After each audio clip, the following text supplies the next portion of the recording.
Thank you. I call Timothy Gosson. Principal Deputy Speaker, we have heard a great deal today about democratic deficits and observer status in Brussels. We have also heard the Republican Alliance and Nationalist Alliance in this House once again fall over themselves to show which party can stand up and say, "I'm the biggest Europhile."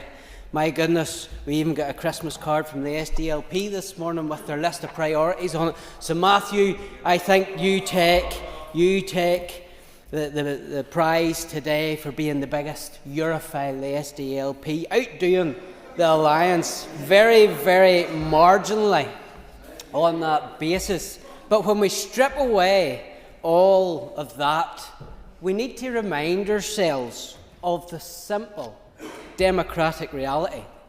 In 2016, the people of the United Kingdom were asked a straightforward question: should the UK leave the European Union?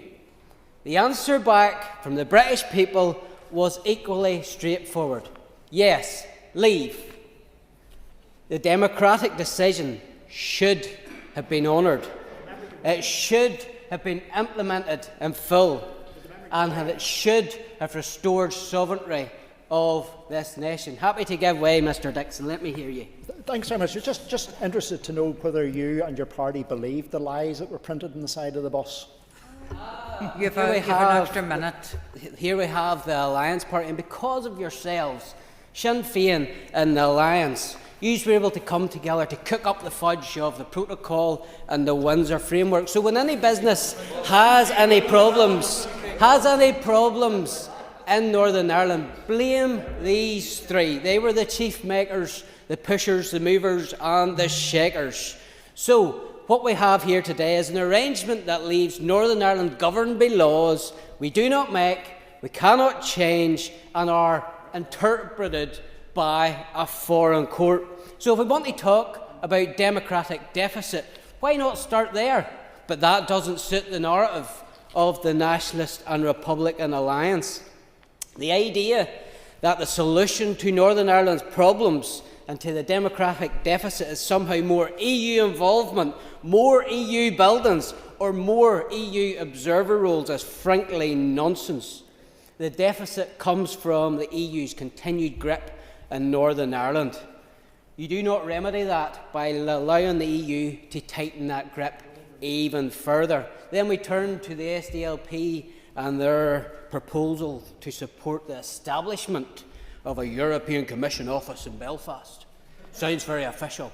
So let's be clear to the SDLP. Northern Ireland doesn't need an EU Commission office. Northern Ireland needs full restoration to our place within the United Kingdom. What is an EU office in Belfast supposed to achieve? Is it to normalise EU oversight of laws we do not make? Is it to entrench a system where Northern Ireland is treated differently from the rest of the country and the union that we belong to? After all the talk about democratic deficit, I remind the House that when the Assembly was asked to vote on the continuation of the Protocol, what did it do? The very arrangement which means that we have no say in vast swathes of our economic laws which govern us. What did they do? They didn't want to know. So the people that we have today supporting this motion were the very people that supported the motion supporting the Protocol. You can't complain about democratic deficits and support the very arrangements which led to our colonial status. And why did they do that? Some claim it was to protect the secret Belfast Agreement, yet it was their Protocol which destroys the basis for that agreement. The Belfast Agreement states that Northern Ireland remains part of the United Kingdom until the people of Northern Ireland say otherwise. If that promise means anything, it means that I have the same rights as anyone else in the UK to take part in national referendums and have the result respected. The agreement says that no significant or controversial decision can be taken without buy-in by both communities. So we have the petition of concern.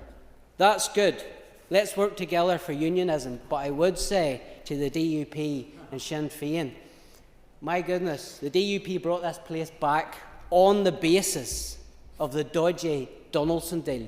For that, you will pay the price.